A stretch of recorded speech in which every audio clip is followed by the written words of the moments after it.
welcome to episode 112 of Retro Encounter, RPG fans' weekly podcast of many topics. I'm Mike Sollosi, your host for today. When we recorded the Memoria Final Fantasy episode a while ago, it ended up with a runtime of over 3 hours, and as such we decided to cut it in half and present it in 2 parts. This week's Retro Encounter episode is the second of those halves, and it covers Final Fantasies 10 through 15 in our journey reminiscing about every game in the main Final Fantasy series. So please enjoy this episode of Retro Encounter, featuring myself as well as Alana Hagues, Hilary Andreff, and Mike Salbato. So, are we ready to talk about 10, or do we have any final thoughts on FF9? Write in your final thoughts, guys, on the forums before we post them next week. What's a forum? It's where I used to go to rant about video games before I got a podcast. That's where I went to talk about FF7 back in the day. No, let's talk about 10. Speaking of forums and podcasts and Final Fantasy games, we did a Final Fantasy X podcast many moons ago that I was on, where listeners may or may not have heard this. I didn't like FF10 the first time I played it. I didn't play it until after a couple years it was out, I think in the 2004-2005 range when I first got a PS2. I got a PS2 late.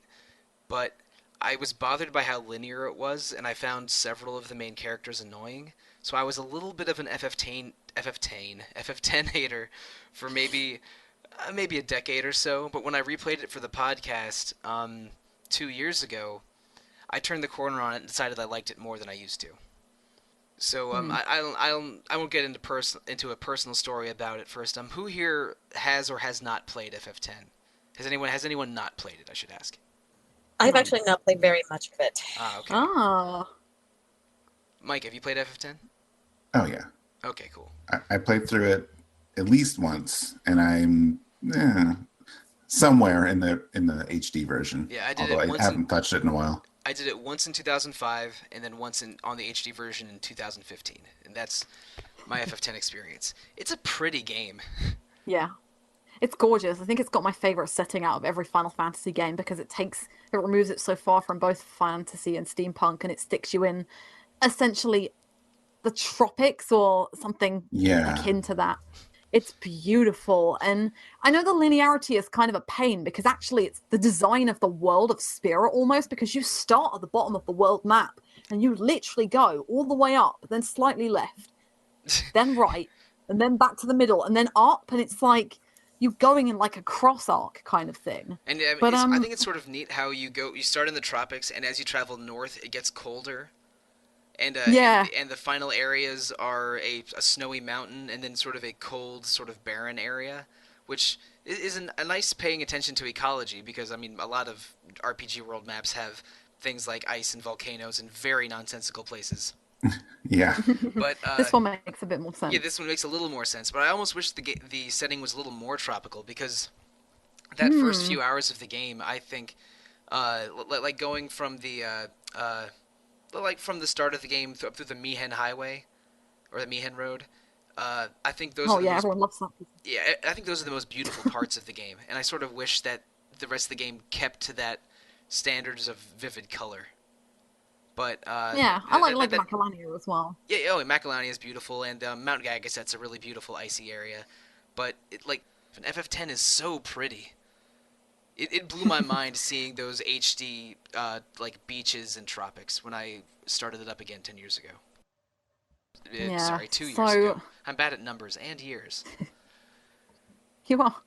I really am. Final Fantasy X is quite famous for its kind of pain in the backside Ultimate Weapon quests, and I believe we've touched on this on previous podcasts. I've played Final Fantasy X 3 times. Once was a double playthrough with my partner when I bought him the HD collection. But on my single playthroughs, I've got all celestial weapons each time. Oh my god. And one of my strongest memories is the second time I did the Thunder Plains, because I don't remember. I think my mum must have helped me do it the first time because I was fairly young. But the second time I did it, it was literally, my mum was at work and I had the day off. So I'd locked the front door, drawn all the curtains. I'd left a sign out in the hallway to say, don't come in the front room if mum came in from work. Shut every single door and window. There's a little there's an easy way to do the Thunder Plains. That's just every weekday for me. Yeah, exactly. Just a regular day at I home don't for get days Mike. off anymore. What's days off as a full-time adult?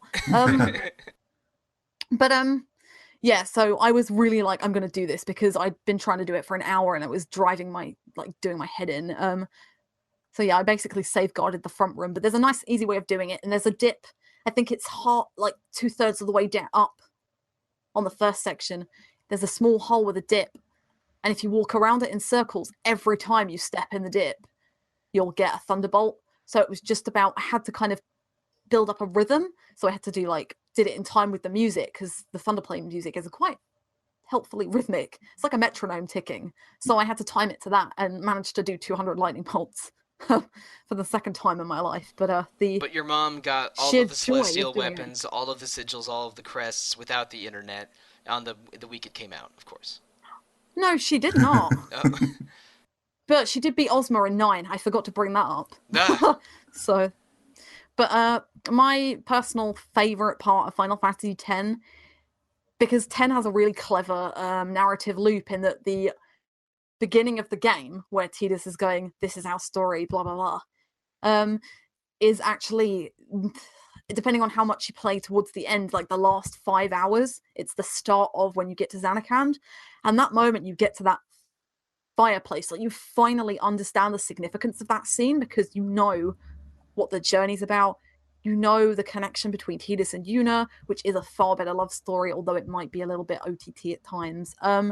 What Zanarkand does really well is when you're walking up the destroyed pathway for the first time, everything is pretty blue and purple and dark, and you've got the faith rising out of the water, and someday the dream will end, or a fleeting dream, whatever translation you're using for the soundtrack is playing. That piece of music is just another recomposition of Zanarkand or Suteki Dene, but it is amazing, and that piece of music will bring me to tears every time, and I can't play that sequence without crying, where you're fighting behemoths listening to that really sad music, and it's really painful for me, because Yuna is, even as a kid, I grew up liking really cool, like, dark characters, but Yuna was the first time kind of my peak, women are cool and I shouldn't be differentiating between genders kind of thing, and I didn't want her to die. I really felt it. It was the first game where I remember feeling that I had to do the right thing and I had to stop her from sacrificing herself, essentially. Spoilers. But We yeah, did say Final that the Fantasy theme of X, the game was sacrifice. we certainly did. Final Fantasy X was a day that I would take sick days off to watch my mum play. We would cook chips and something and sit in bed and play it together. That's how I you think it did was when she had an operation. Twitch.tv in 2001. Took sick days. Yeah. Take sick days But, off to watch your mother or your friends play an RPG. yeah, exactly. But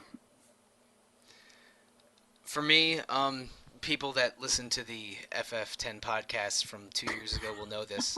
Blitzball. My other than noticing the better things of FF10 the second time I played it, my big thing about FF10 was probably discovering my love of Blitzball, which Blitzball is amazing. I still think is one of the best side quests in RPG I history.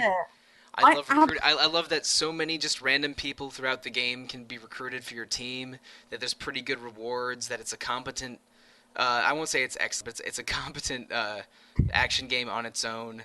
And I may have ordered a Kilika Beasts t-shirt online once upon a time, because they're the best Wow. team. That is good. The Kilika Beasts are cool. Definitely not the look. Yeah, the Kilika Beasts, really the best team in the game is getting the Guado goalie, and then getting he's amazing. Yeah, and then getting that random guy on the on one of Rin's truck stops to be your best defenseman, and then getting 4 Kilika Beasts. Because the Kilika Beasts have the second or third best defenseman, one of the best midfielders, and 2 of the best forwards. The Kilika Beasts are beasts. What can I say? They're not that hard to play, though. No. Surprisingly. The funny thing is I mean, you level up characters separately from Blitzball than from your regular level, and up until level 50, the Kilika Beasts are the weakest opponents in the game.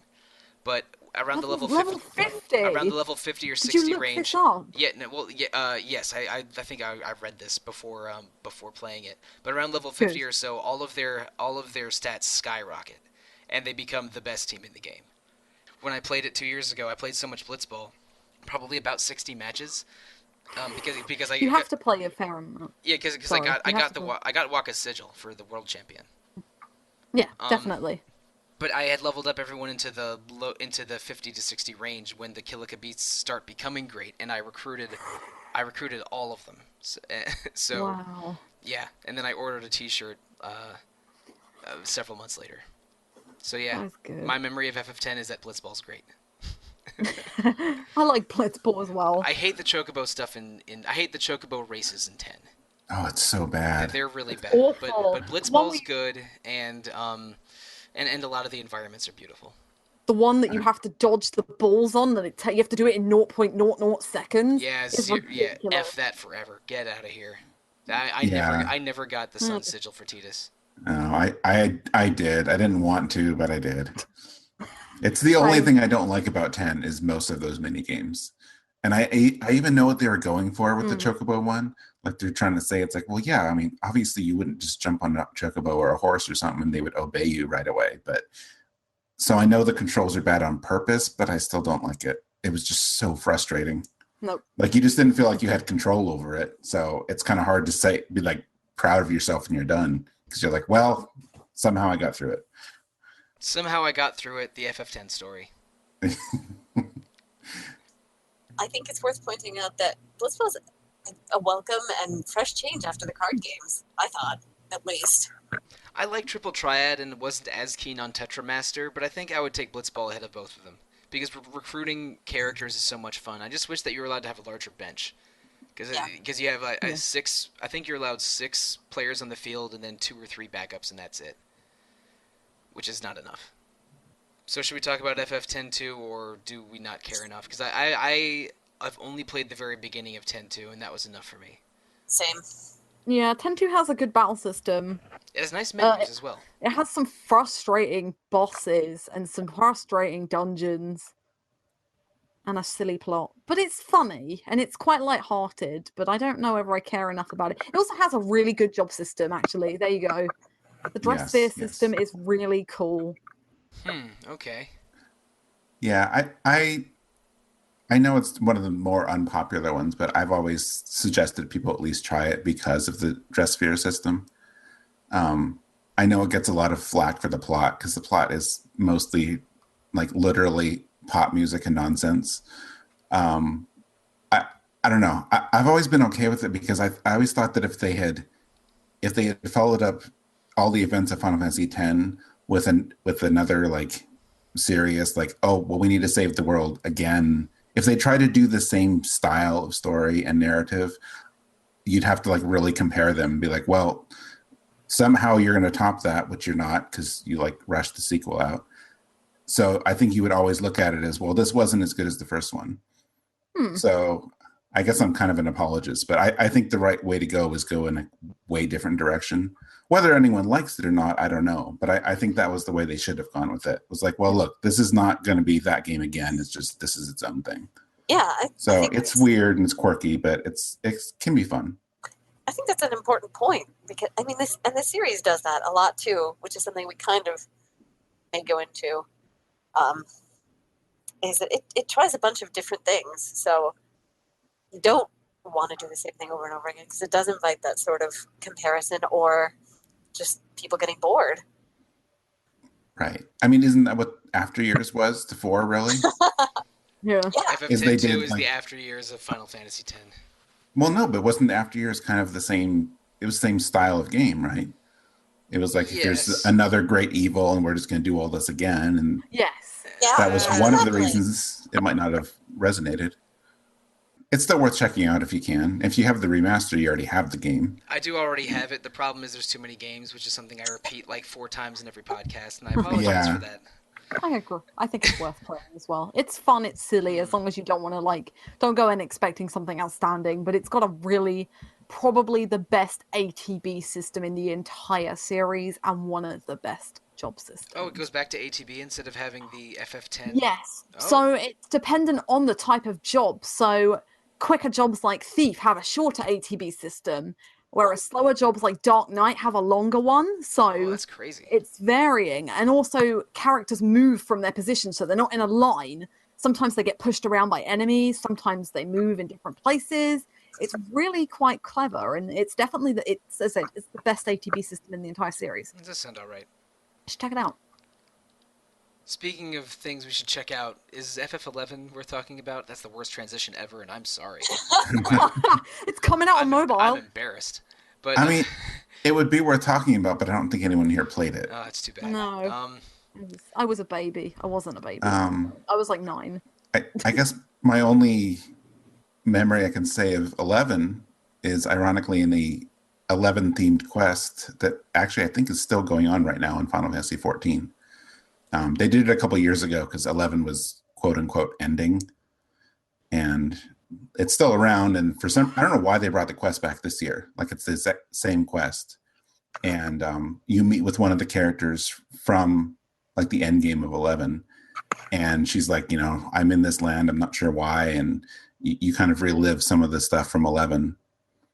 And I thought it was pretty interesting. Like the end of it is this little like sequence, and it's like screenshots and stuff from 11, and you're kind of like reliving it through there. So I didn't really have much of an attachment, so like I don't know any of these characters are showing me, but I thought it was a neat thing to like kind of like go back and like, hey, here's a little overview of our other game. Yeah. So like the only experience I have of 11 is the music and theatre rhythm and Shantoto and Prish from Theatre Rhythm and Acidia. Shantoto is really cool. She's like a megalomaniac wizard mage woman who's absolutely crazy. Oh, she's in World of Final Fantasy as well. She sends you on a horrible quest into the Ocean Palace, which is dreadful. So oh, really?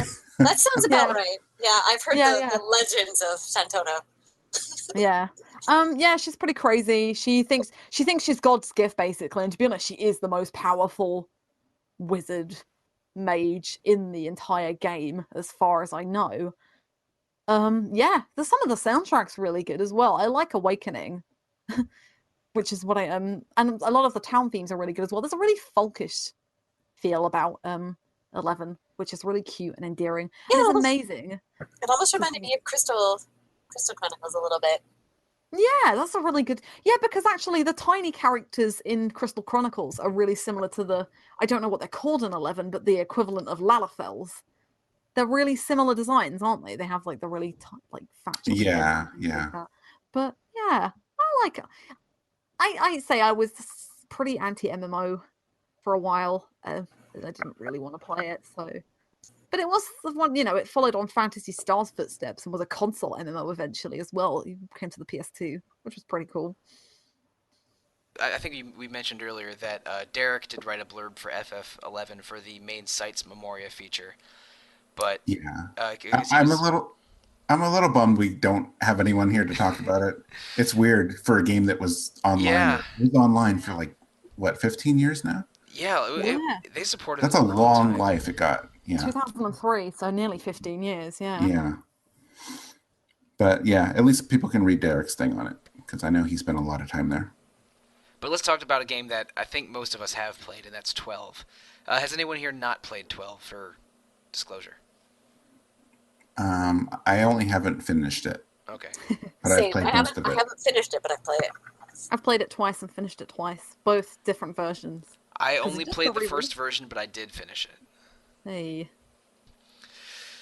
FF12 is really special. I think I don't know, or maybe at least don't remember what the reception of it was right when it came out. Like, it was highly rated by a lot of critics, but the fan reception I think was mixed. Yes, agreed. Yeah, critically it was probably one of the highest rated games the year it came out, but the fans were not happy for the large part, which is a shame, really. And I was part of that fan thing, because I played 12 and I thought, this is so different, and I finished it and I enjoyed what I played, and then stepped away and just kind of forgot everything and played the Zodiac Age this year, and 12 has probably jumped from my second least favorite to my third favorite for some bizarre reason. I don't know whether it's age or whether it's time, but Final Fantasy XII is special and is a spectacular kind of example of a really well-designed world and just a really well-crafted game. Like, it feels good. There's nothing much about it that is bad, I suppose. My same jerk friend that loves FF7 and can't play FF9 played this game way before I did and told me not to play it because he disliked parts of it so much. So I didn't play it until much later. But when I finally got around to it, I liked it a lot because the movement of combat I thought was what I hadn't really played anything like it before, and I was interested in it, and I liked the gambit system because by the time I played FF12, I had already played Dragon Age Origins. So I was used to basically programming my side characters with, if, else, if, and statements, in the Gambit system, which is, I think FF12's Gambit system is awesome once you have all of them, but is a little limited at first. I'd agree. Where in Dragon Age you get, you have more, more control options early on. So anyway, I was very comfortable with Gambits from the get-go, and really liked playing around with them. I was less enthusiastic about the the license grid, but yes. my favorite parts of FF12 are just exploring the giant maps and playing around with specific gambits. Like the famous one is programming your characters to heal and attack certain enemies above certain health ranges, and just putting down the controller and having them fight against respawning enemy minions for 24 hours or whatever to get to high levels. I love the exploitation level of that kind of thing because again, I mean, I'm a Final Fantasy Tactics and a Disgaea fan, so I love exploiting systems. But just having that gambit system and these big open maps and this and a really sort of like all over the place system of hunts and monsters and leveling, I loved it. I was so far over leveled before I decided to get off my butt and just beat the game. But there really isn't another Final Fantasy game like it, and I think FF12 is absolutely worth playing. I don't know if it cracks my top 5 because I have a tremendous amount of nostalgia for ones made before 2000, but the FF12 is great. We recorded 2 podcast episodes of it a few months ago that I believe it was Caitlin, Rob, and Peter on those episodes, and they're all big FF12 fans, so it's they're worth checking out. But yeah, I love FF12's combat and gambits. Do we love Sakamoto's music as well? Because goddamn, that soundtrack is beautiful. It's a great Sakimoto soundtrack, maybe the best. It really is. Yeah, it's one of my series favorites again. There were some between this and Valkyria Chronicles and FF Tactics, like Sakimoto, he's got a great catalog. He likes wars. He does. Yeah. Yeah. He likes wars of a grand scale. He does. Yes. Final Fantasy XII does the really cool partner system that we've already seen in 2, was used in 3 for a little bit as well. So you occasionally get guest characters who go along with you. So you have Vossala, you have Larsa, and you have the best, Redis, who is an absolute beast of a pirate, obviously, being me. But he's got a really interesting story as well. So I think one of the game's weaknesses, just to go on a side tangent, is the villains, and I don't really think the Vayne is a very good villain, and I don't think that the judges are utilized as well as they could be. The judges are cool, but I wish they were a little more present, and Vayne is lame. Yeah, there are 5 judges, and you fight 2 of them. The best villain in the game is Vayne's hairstyle. He's the coolest villain. Definitely. Vayne's hair is great. The best villain is Sid. Okay, that's true. But I'm just saying that Vayne has great hair. But yeah. So when you get to the top of Giruvegan, no, not Giruvegan, the tower, the lighthouse, Faris at Ridorana. I don't like Faris at Ridorana. It's too long. Unless you really, really love staircases, that's not a great dungeon. It's not too bad. It's not as bad as Giruvegan. Giruvegan is worse, and the Great Crystal is worse. But the Redis is a really touching character because he climbs up to the tower with you. He's very set on killing Sid, and you find out it's because he's a judge, and he sacrifices himself to destroy the Nethicite at the top of the lighthouse. And it's a really gut punch moment again in the series for a character who is really cool, and he really wants Ash to not. He says to her something about not succumbing to the power of the Nethicite because she's so focused on using it to win this war that he's like, no, don't. I'm gonna destroy it for you. And she kind of realizes in that moment what she needs to do. But yeah, Rennis is a really cool side character. I also like Sollosi, really love the environments. All of the wooded environments are incredible with all the wooden pathways that you go through. As long as you don't run into a Marlboro. Marlboros in 12 in the swamp in aren't the too woods. bad. Yeah. Aren't too bad until you get to Giravegan, and then you get the ones that cast sap on you. Okay. I don't remember. I don't remember the Marlboros to that level of specificity. I just remember really having trouble with some of them in that game.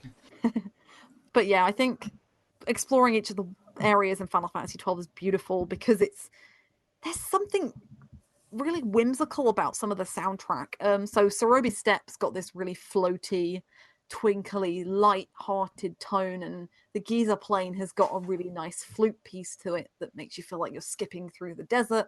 And then, oh my god, all of a sudden at level 45 Thunderbolt is attacking me and I'm dead at level 5 kind of twist in it. So it's like there's something about the world of Final Fantasy XII that is really beautiful. I've not played Tactics either, so I don't have a bigger picture of the whole of Ivalice. But yeah, 12 has really jumped up the ranks for me because you don't like the license boards, but I tell you what, I think my biggest problem with the original release was the fact that you could basically have every character do everything.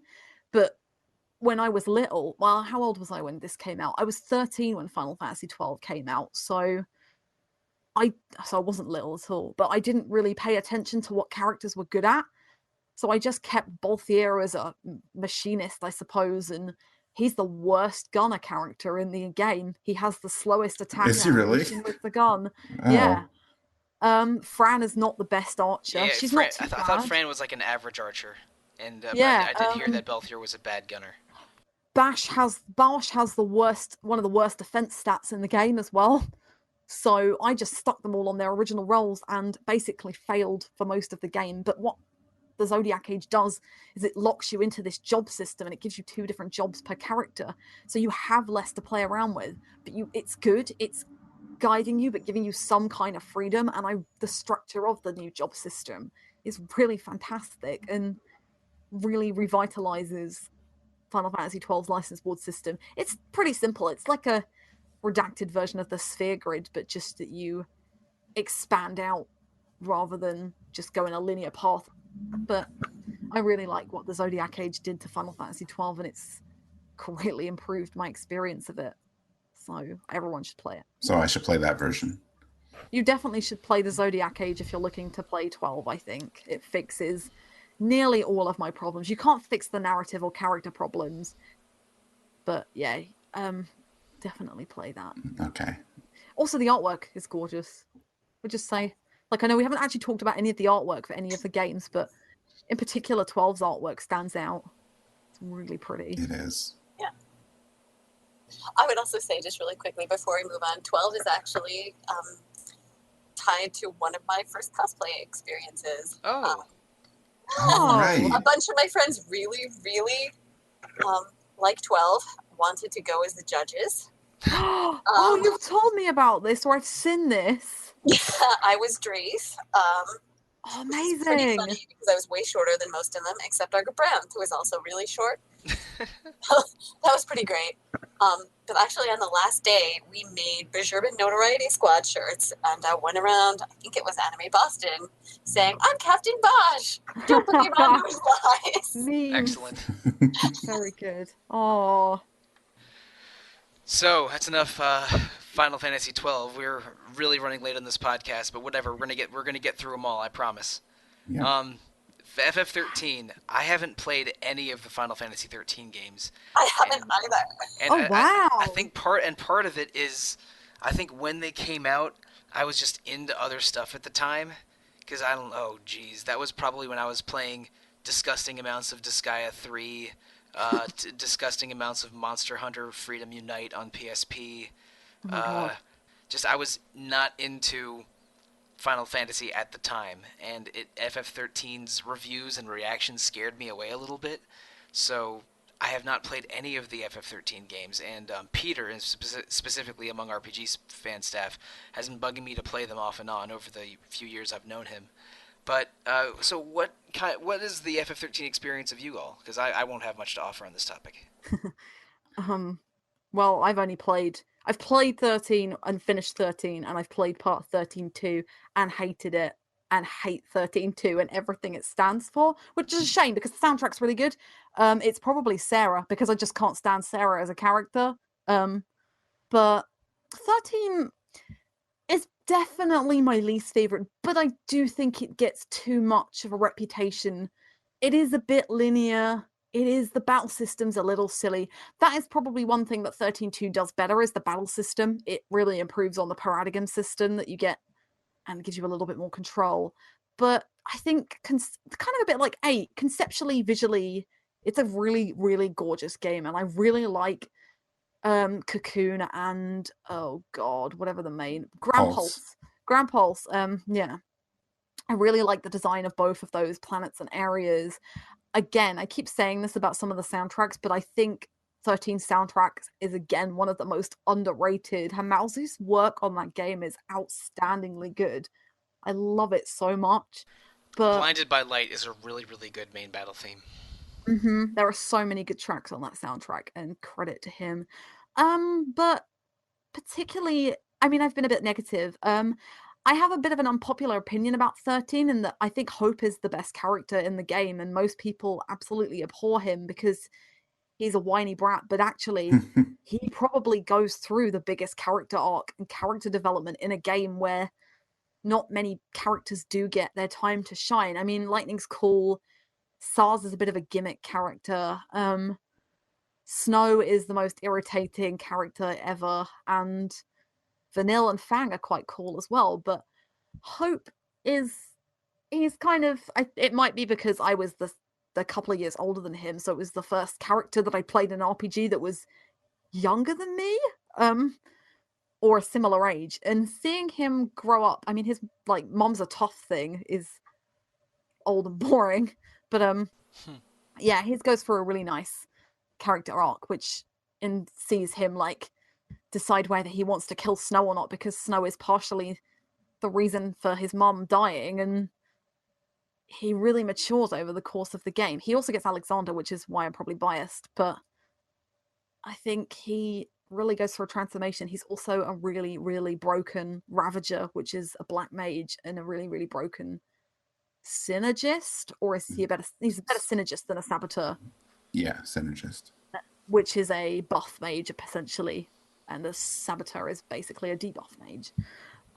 But yeah, I mean, one of the scenes that's really, really fantastic, I'm going for CGI again, the raid on the main city towards the end of the game, where each of the characters returns from Grand Pulse to crash I can't remember the name. It's Eden. It's Eden, before it's Eden, isn't it? And where they're all on their eidolons crashing down. It's really, really beautiful.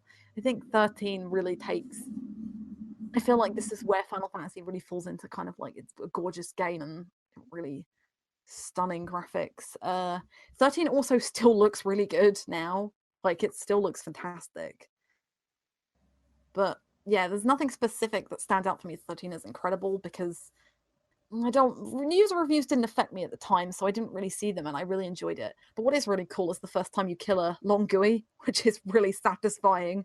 So the Longui are the most ultimate form of the Adamantoids in this game. And really the easiest way to do it is just stick Vanilla in and a couple of, what are they called? The Defender class. There's Sentinel. Sentinel, thank you. Yes, you stick 2 Sentinels in and Vanille, and you just cast death on them until they die, and you get so much experience. But you probably will die a few times before you do it, but it was a kind of great achievement that I would say I'm quite proud of. Yeah, I don't think I even fought one of those. I'm like, I don't even want to deal with this. In that one, I fought one in 13 too, although it was not super difficult in 13 too. No. Boy, everything about 13 is kind of a mess. And when I say 13, I mean the whole franchise that 13 was supposed to be. Yeah, it was supposed to be 4 games, then became 3, then 4 again. I really don't want to break down the saga of the Fabula No. Nova Crystallis franchise. I mean, Versus 13, guys. yeah, I mean, versus 13 ended up being FF15, Yeah. and then oh Type god, Zero was meant to be part of it as well, Agito wasn't it? first was canceled and then became something else, and Yeah. Type Zero. yeah, I thought Type Zero separate from Agito. I thought Agito was no It turned into Type Zero. and then they eventually made like a cell phone companion to Type Zero called Agito. Yes. Yeah, it does So work. like, It's so like, confusing. the FF13 saga franchise saga is a bunch of stories like that. Yeah, and it's weird because they still did do the 3 games and they are connected, although they always feel weirdly connected to me because it's the same characters and it's supposed to be sort of the same world, but they wanted to make a new setting each time, so it just feels like a totally different place each time. Because of all the BS around it, I was wary about getting into it, and ended up passing on basically all of it, which is maybe to my not to my benefit. Like a lot of people like parts of the FF13 saga. I was always a little intimidated and a little cautious about it. I can agree with that. I don't know, when I first heard of some of the underlying concepts, sort of like the fallacy underlying world related stuff, it sounded really interesting, but then I started hearing how much of it was kind of tucked away and not really accessible if you just play the game. Mm-hmm. And Right. yeah, that did kind of make me shy away. Yeah, I think 13 has a just really, really fascinating world, but to know that is kind of tricky. Like you have to read all the like data entries in 13, which is fine. I did that. But then when they released the little like the novellas and other stuff in Japan. The age of like Dragon Age and Mass Effect codices. Yeah. Uh-huh. God. Which is funny because I know there were a ton of games a long time ago that I played that had supplementary stuff and required a lot of effort, and I was fine with that. That's fair, but when they became ever present, and when we're used to a kind of game that has most of its text in the open, and suddenly these games that we're used to having more visible text have all this hidden text. Yeah, it makes going out of your way to read about the world seem like it's too out of the way or a chore. Like I mean, I've played games with codex features, but the fact that a Final Fantasy game has so much of its content hidden there is problematic, and it might even be more problematic in Final Fantasy Tactics, where all of the stuff of the war that happened before the war you're in, and a lot of the side character details are hidden in those menus. And and again, it doesn't always bother me, but I don't think it's a great look when too much lore is in a menu and not in text. Well, if it helps any when it comes to 13, um, a lot of the lore isn't even in there because by the time you get to the other 2 games, you understand more of the world, and that is none of that is mentioned anywhere in 13. So they seem kind of disconnected at first, and I assume the segment is now about all 3 games because I'm going to talk about all 3 games. Because the whole thing with the first game is the Fal'Cie and the l'Cie, and you have all these like godlike creatures, and then you get to the second game and they're talking about this goddess, and I think I've looked, and I think the goddess and the other gods or whatever are mentioned once or twice in the game if you really dig for them, but it's really weird. Like it all technically makes sense in the end, but if you're not really digging in and following it, you don't see how the games are connected in some ways. That said, I still enjoyed 13 for the most part. The first 40 hours, I kind of had to like push myself because, we talked about how 10 is linear, but I think 10 has a leg up on it in that you are mostly walking on a path, but there are villages and towns and people to talk to. And 13 is all of that stuff from 10, except without any of that. Like your shops are computer screens. It's just, it's a little weird. The crafting. It's really pretty. Yeah. It's really nice. When you get to Pulse, though, I wish that was more of the game. Agreed. Because because I think most people don't get that far. And they're like, it's easy to write it off because, like, yes, it is too much running, and it's funny that there's even a mini map because the mini map is just a straight line for most of the game. But then you get to Pulse, and like the world opens up, and there's new gameplay systems, and like it feels like this is the game I thought I was getting into here. So I don't know. I think it's worth playing if you can get to that point, because then there's some interesting stuff going on. Yeah. So I guess moving on to 13.2, Mike. Yeah, I think I'm the only one here that likes it, huh? I didn't know Alana hated it so much. I haven't played any of them. I really, really didn't. I don't know what it was. Sarah's character in 13, I did not feel deserved to be a main character in 13.2. The only standouts that I take from 13.2 is the soundtrack's still really good. There's also a heavy metal chocobo theme in it. Yes. And also, the bad guy's actually pretty interesting. More interesting than the bad guy in 13. But, I don't know. It just rubs me the wrong way. And I really dislike the plot and how even more convoluted it happens to be. But, yeah, it's not great for me, I'm afraid. Yeah, I mean, I know it's convoluted. Maybe I'm just a sucker for time travel. I think Sarah is actually a real character in 13.2. There's not much to her in 13, so I'm with you there. I wouldn't have chosen her from 13 to lead a game, but like at least she actually is a real person in the second game. Whether or not you like her, I guess, is another question. But I don't know. I like 13.2 a lot, but maybe it's the time travel thing. I think they refined the battle system. Yeah, you can have chocobos in your party, which is cool. Always a plus. Yeah. And then we don't really need to talk about lightning returns. You know what I did learn, and assuming these are right, I did look up like sales figures for like the whole Final Fantasy series. Okay. And the sales for the 13 games literally were cut in half each time. Oh, wow. no. Yeah, 13.2 sold half as much as 13, and then Lightning Returns sold half as much as 13.2. Oh, that's Big drop off. That yeah. that usually is a function of the reception of the first game, because sequels will almost always outsell the previous ones if the previous one had a lot of buzz and positive reception. But to have it go down each time is a bad look it is. In general. We can leave it at that. I think there's good moments in the other ones, but I think they get harder to find. But you can get them for cheap now. Yeah, I've thought about getting him on PC before. I was glad to finish them, but I don't go out of my way to tell people to play them either. Unlike 14. Final Fantasy XIV, the second Final Fantasy MMO, has a saga so confusing that resulted in a complete shutdown that was baked into the plot of its reboot in a really remarkable way. Incredible. And its reboot being the only MMO experience I've been compelled to try, and I'm deeply impressed by it. Yeah, me too.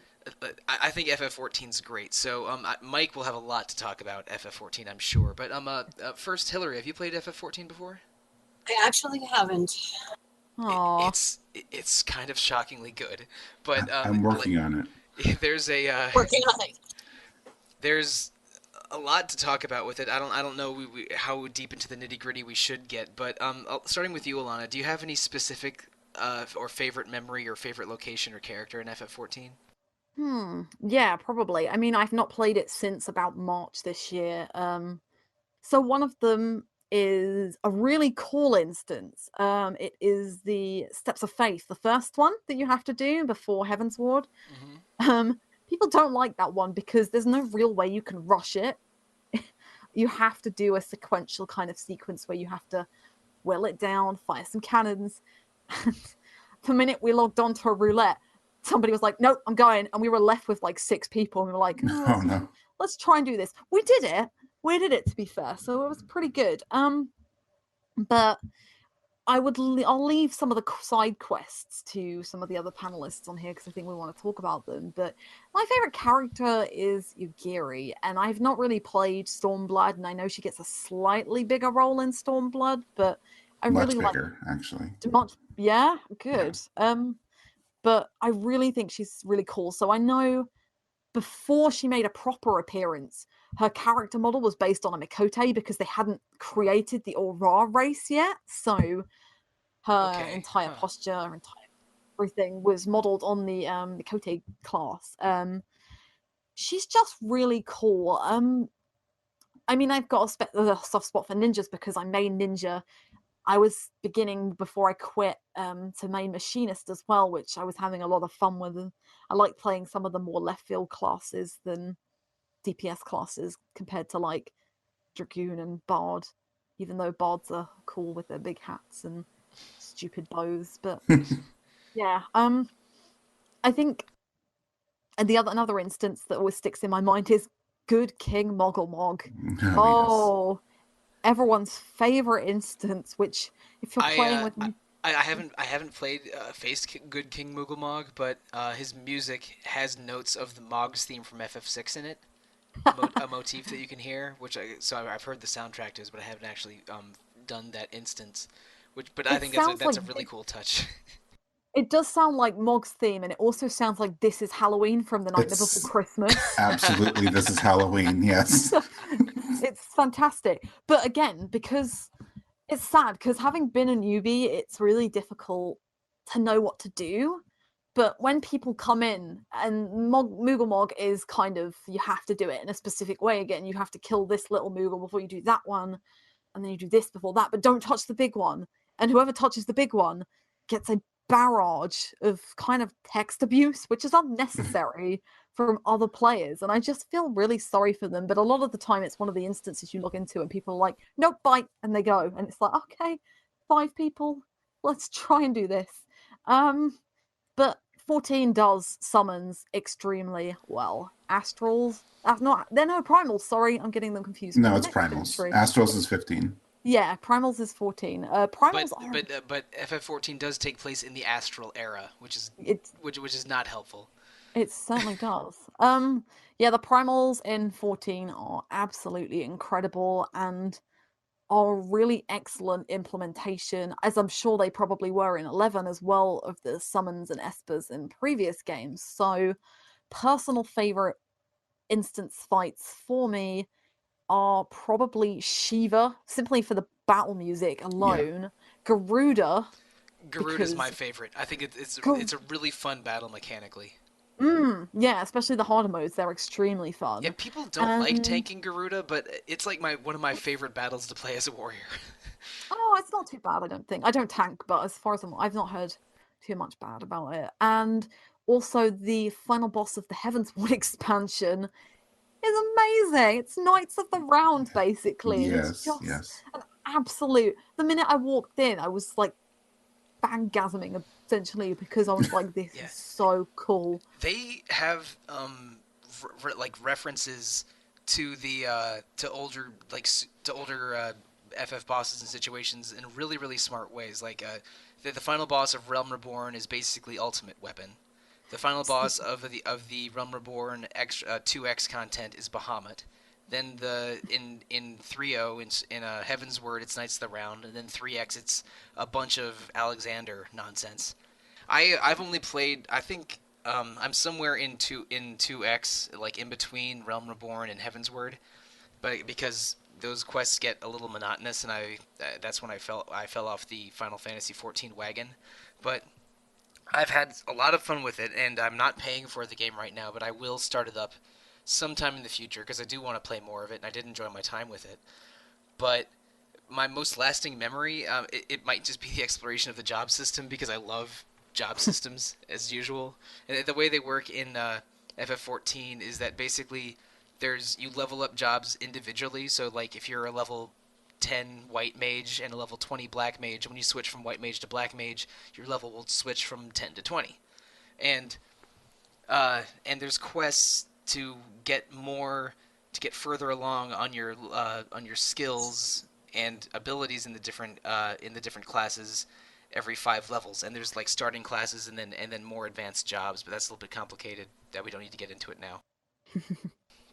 But long story short, I started out as a pugilist, which eventually turns into monk. But then when I discovered that I like tanking more than DPS for the most part, I switched to marauder and warrior as my main class. So I have my warrior is at level 51, I think, and my monk is at 50, and everything else is 30 or below. But my favorite quest attached to those job systems is the pugilist classes that you get before you upgrade pugilist to monk, Yes. where basically the quest giver is this former pit fighter named Hammond, Hamon, and basically you have to like inspire his love for fighting again by being his hot new recruit. Because even though he was a great fighter in his younger days, Hammond is basically a drunk, scared old man now, and by beating up some of his former disciples and by training with him again, he gets his old youthful vigor back. And there's this great scene where Hammond takes down a former rival, and even like you see a flash of the younger Hammond superimposed over him when he punches, and it's a great moment with a really delightful character that I interacted with for 15 to 20 hours as I leveled up Pugilist and Monk. Wow. And just imagine cool little stories like that centered around more advanced versions of that class for, I'm probably getting these numbers wrong, but like 7 subclasses and then about a dozen advanced jobs. Because like Monk is a job and Pugilist is the subclass. So just exploring the different classes in FF14 and each of them having their own characters and lore and mini stories around them is a true delight to go through. And I had so much fun exploring the different corners of FF14 with its 3 big hub towns and its dozens of areas interconnecting them. I don't know the last time I was this impressed with an in-game world, and I do want to revisit it eventually. It just won't be soon. I don't know when. But I want to get to that Heavensward content. The problem is the stuff in between Realm Reborn and Heavensworth gets pretty boring. It picks up around 2.4. I would say Dreams of Ice is probably the best. Okay, 2.4, but so that's when I am not there yet. I think I'm in 2.2 or 2.3. Yeah, when Yugiri pops up, you know things are getting. And when Estinian pops up, you know things are getting interesting, and you also know things are getting interesting when what's his name? Why have I forgotten his name? Shoot. Which one? Oh, there are so many characters in this there world. are so many characters. There are so many. In there. Never mind. Caitlin will kill me. That is my answer. Emmerich. Imeric. Yeah, she loves it. She loves Imeric. I love Imeric too. I'm so sorry, Imeric. That's how long I haven't played it for. But yeah, when all the characters from Heavensward start trickling in, you know things start getting really interesting. Heavensward is a really, really fantastic expansion as well. So I really, really liked Heavensward, probably more than the base game. I just dropped out of the base game main story was pretty good, especially when all of the all the rest of your crew from the guild like shows up to rescue you from that one base. It's like man, I wish I had more of these guys. Yeah. In the main story, but and I started out as a pugilist, so I went through Ul'dah before the other towns, and I was impressed with most of what was going on, but the living, breathing world and how beautiful everything was, I thought was more important to me than the plot itself. So I got really invested into the individual job quests and less invested into the larger plot. That's cool. Which does have cool moments, but whatever. Yeah. Like, I love Curious Gorge, the warrior quest giver. Yeah. Yes. And he even has a line where it's like, I don't know why people call me monkey sometimes. That just makes me angry. And I should mention my favorite side quest, other than Hammond and the Pugilist, is definitely the Mandervilles. Mm-hmm. Of course. Is Godbert Manderville the greatest side character? Godbert Manderville might be the best side character in Final Fantasy history. I don't know if you're familiar with him, Hilary, because I know you don't play the game. No, I'm gonna give you a best of Godbert video or something after the podcast. Please do. Because you have to see this dude in action. You just have to. Because goodness gracious, Godbert Manderville. Well, I believe you on that. I need to see it. Yeah, I don't know. I think I'm also one of those MMO hesitant sort of people. So hopefully. I was until I played this. if you get the right people, most people are very welcoming on 14. And I think what scared me off of 11 was that by the time I was getting old enough to understand it, people were really heavily into it and really ingrained into the system. Whereas 14, it's not young, it's 4 years old now, but it's pretty easy to get into. And most people are very helpful. And obviously you will run into your roadblocks as you go along. And there are people who... I've run into far more helpful people than toxic people. Absolutely. For sure. Mm-hmm. Yeah, definitely. It's really great to hear. No, everyone's really helpful and friendly for the most part. There's so few instances. You'll obviously come across people who think that they're amazing at the game and will tell you how to do things and then tell you when you do one tiny thing wrong. But at the end of the day, you just have to play and learn, and everyone else is willing to help you out. There's just like a 0.1% of people who shouldn't spoil it for you. I think it's worth checking out if you're a Final Fantasy fan and at least MMO curious, but it is a large time commitment to get to what the best of what the game has to offer. So I don't want to force anyone into it. But, I do. I know you do. Before we let Mike go and pop off on FF14, Alana, do you have a favorite dungeon? Yes, I do. My favorite dungeon is either the Brayflox. Brayflox is my favorite. I like all the open air dungeons. Brayflox is also the first dungeon I got 3 commendations from, and I was very proud of that. Ah, nice. Yeah. I don't know whether it was just a group of 3 people who were like, she was okay. But yeah, it was pretty cool. I also really, really like the third to last dungeon in Heaven's Ward, which is the one where you fight one of the Heaven's Ward knights at the end, which everyone has a meme on and la-di-da. Oh, the vault? The vault is really cool. Yeah, I really like it. The vault is great. Where it falls sequentially into the plot of Heaven's Ward, and the relevance of it at the time is outstandingly good. So they're my 2 favorite dungeons, I would say. But yeah, I wish the game would have more open air dungeons, because most of them are all inside caves or buildings or things, and there are like Brayflox is kind of the one that stands out for me because it's the first kind of semi-difficult dungeon where there are actual mechanics that you have to memorize properly. Hagues Manor is also pretty good as well. I like Hagues Manor and Brayflox. Brayflox is my second favorite one, but my favorite is, I think, Stone Vigil, just because I think it has the coolest variety of enemies, and the dragon bosses at the end, which do have some mechanics you have to learn, are really, really fun. Sometimes it's a little bit too much stone corridors because it's an abandoned sort of castle fort that's been taken over by drakes. But I love the boss fights in Stone Vigil, and just like that fight in general. Brayflox is good for all of the reasons you said, and it's really colorful, and it has a cool vibe around it. And even though it's a dungeon that a lot of people hate, I kind of like the Darkhold. But it's for a similar reason that you mentioned. The very first time I ran it, it was with strangers, and I messaged out, "This is my first time, please don't go too hard on me." And a couple of them said a few little helpful words of advice, and I ended up just really kicking ass, and we went through it really fast, and I got a triple commendation on it. So I have a very positive memory of my very first Darkhold run, and ironically, that's probably the smoothest run I've ever had of that dungeon. But I think my favorite is Vigil, and I really like Darkhold and Brayflox. But Mike, you are one of the most enthusiastic FF14 players in RPG Fan. There's a lot of FF14 players on RPG Fan, but you're one of the standard bearers of the game, and you've reviewed many, if not all, of the updates on the site. Am I mistaken? Yeah, I've reviewed almost every update. When we first started doing it, it was we were kind of handing it off. So each of us would review a different part of it, and then I think everyone else got tired of it, and I just keep going because apparently I have nothing better to do. But so I don't want to over talk about 14. I think the best thing I could say about it, like we've talked about a little bit, is that it's sort of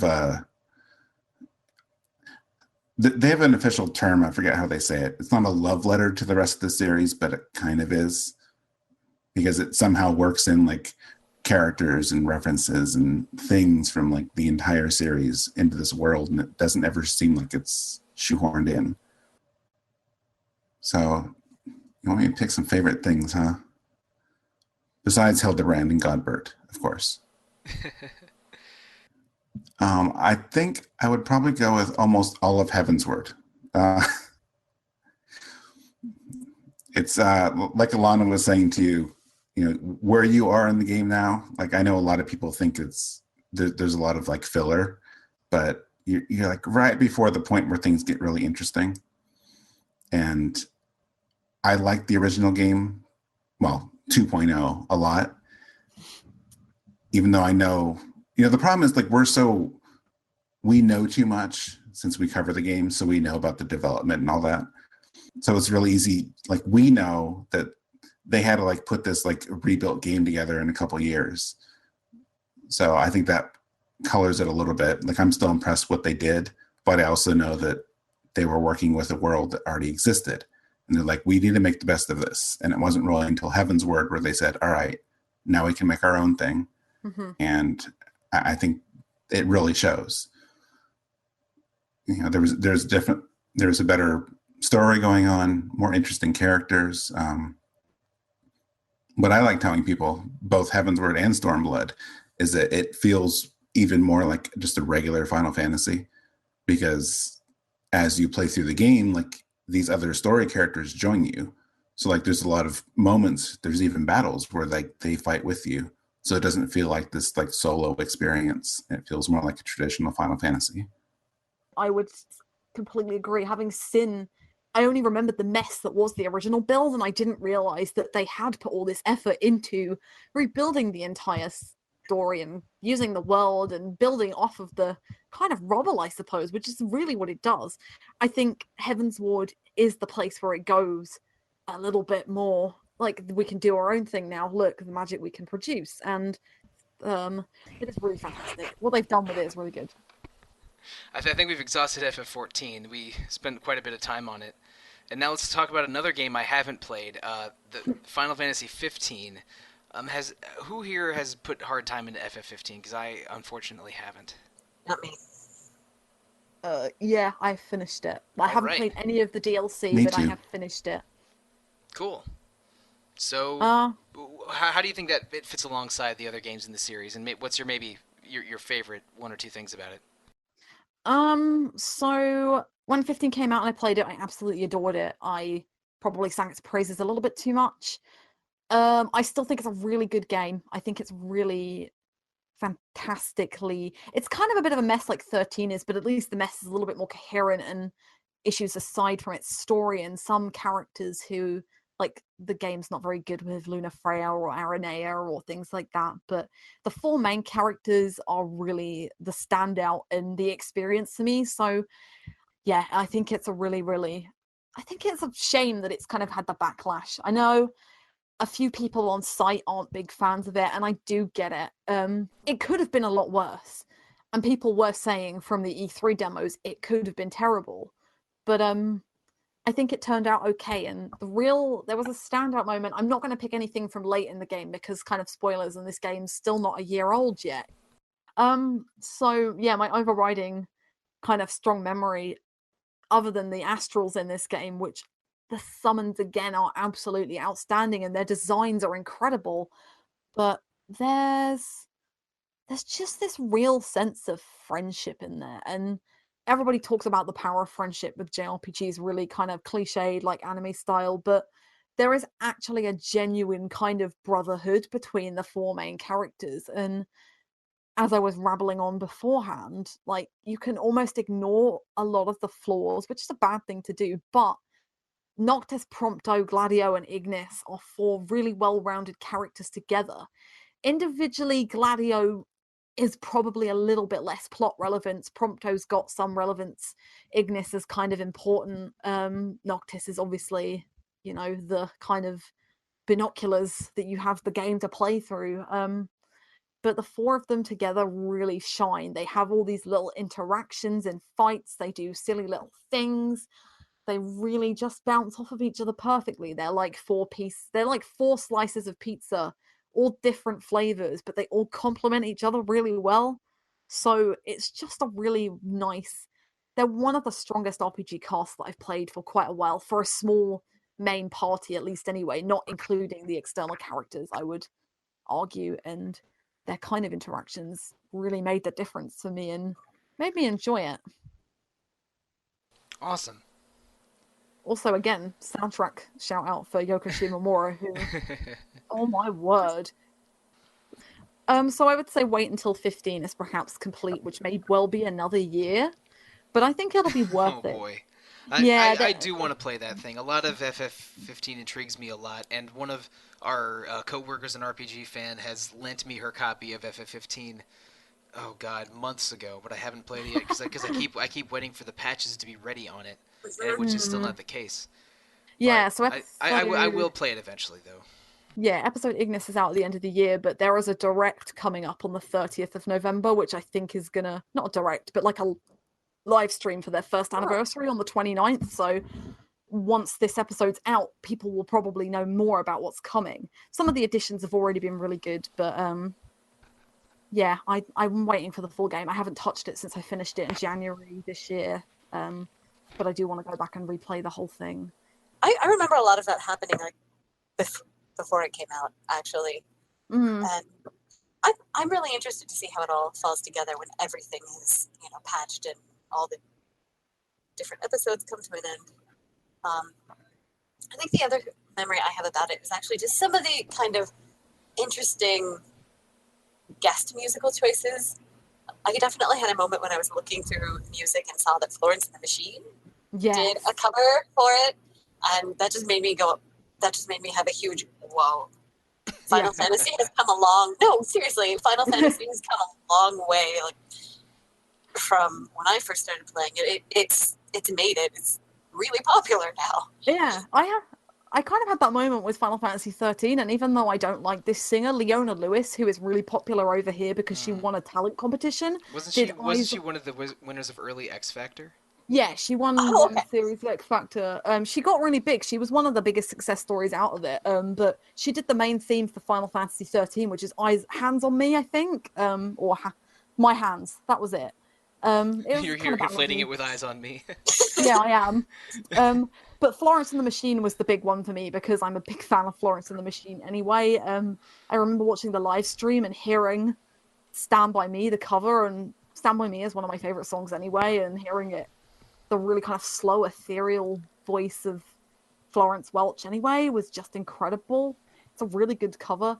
And also when you bring up different composers, we've had for the episodes, we've had Keiichi Okabe of Nier fame. Nobuo Uematsu did the Comrades music. So I think Suzuki... And that's the multiplayer expansion, Comrades? Yeah, yes. For episode Prompto, one of the composers from 13 did it. Not Hamauzu, but Mitsuo Suzuko or something like that. I've got their name wrong for definite. And for episode Ignis, Yasunori Mitsuda's doing it. Which is nice. like, and the theme... I heard the trailer and I was like, that's him. That's him. Oh my gosh, that's him. That's great. Yeah. Anyway, we talked a lot about every Final Fantasy game. This is by far the longest podcast in Retro Encounter history. I am 99% certain that we are going to divide this into 2 episodes. So listeners, you may be listening to part 2 of this right now, and I just haven't made it clear because I wasn't aware this was going to be 2 episodes when we started recording. But I'm afraid we're going to have to call it quits because it has been more than 3 hours, and we are all adults with things to do. So I apologize if you guys were prepared to keep talking forever, but I think for our listeners' sake, we should call it quits here. Do we have any objections? And any final Final Fantasy thoughts to share? 1 sentence or less. I don't think so. All right, Hilary? Just that it's been a really interesting journey, and so is the feature. Right on. And Mike? No, I'm good. I'm just really glad that we got to sit down and talk about all this. I really thought we were going to touch on like a few things here and there. I didn't know we were going to like commit to the entire series, but I think it's been a really good conversation. Yeah, I was not anticipating this level of depth either going into this episode, but I'm happy with where it ended up because we heard a lot of we've pontificated about every game in the series minus a couple. Like we dodged FF Tactics on this episode, which is okay because we have 3 episodes of FF Tactics from 2015, I guess. But This has been quite a journey. This is probably episode 112 and not 111 anymore, listeners. So, but let's get into what is up ahead for Retro Encounter. We have 2 episodes about Breath of Fire 4 coming in the future. One of them may be pushed into January by now. I'm not sure. I'm gonna have to mess with the schedule after I'm done with this recording. But Alana, you and I have been playing Breath of Fire 4 for several weeks or a month, and we are both eager to talk about it, I'm certain. Oh yeah, definitely. We should have some recording down next week, so I'm excited to do that for definite. Yeah, me too. And after that, we'll have a sort of a year-end cap-off episode for Retro Encounter, and then we'll get into our exciting January content, which we will mention in the next episode, I think. If you want to get in touch with us, listeners, the best way to do so is to email retro@rpgfan.com, which I'll probably be the one that reads those emails, so you'll also be directly getting in touch with me. Also, comment on the rpgfan.com boards or the RPG Fan Facebook page. Review us on iTunes or Google Play or any of your podcast listening venues where there are reviews. We love any feedback, and we read everything that's directed to us. So let's go with individual contact info. Starting with you, Mike, how can listeners get in touch with you? I guess the easiest way is just email. I mean, I'm on the forums, but I know a lot of people don't use those anymore. So I would be mike@rpgfan.com. And Hilary. The fastest way to reach me is actually probably on the forums. I'm EP All right, and Alana. Even more different. Fastest way to reach me is on Twitter, at Alana Hagues, or on the boards I am Diving Falcons. And let's talk more Final Fantasy. Let's talk more 9, because I didn't get any 9 airtime on this episode very much, and I always want to talk about 9, even though you're probably sick of it. Well, and listeners, if you want to get in touch with me, I'm Monsoon on the RPG Fan boards. I'm at The Real Monsoon on Twitter. My email is my last name, Sollosi, @rpgfan.com. And I have a second Twitter that's about Japanese costume superheroes mostly, and that Twitter is @evokerfordogs. So from all of us at RPG Fan, it has been quite a journey through a weekend afternoon. and definitely setting an RPG Fan podcasting record, or at least a Retro Encounter podcasting record. From all of us here at RPG Fan, thank you, good night, and good luck.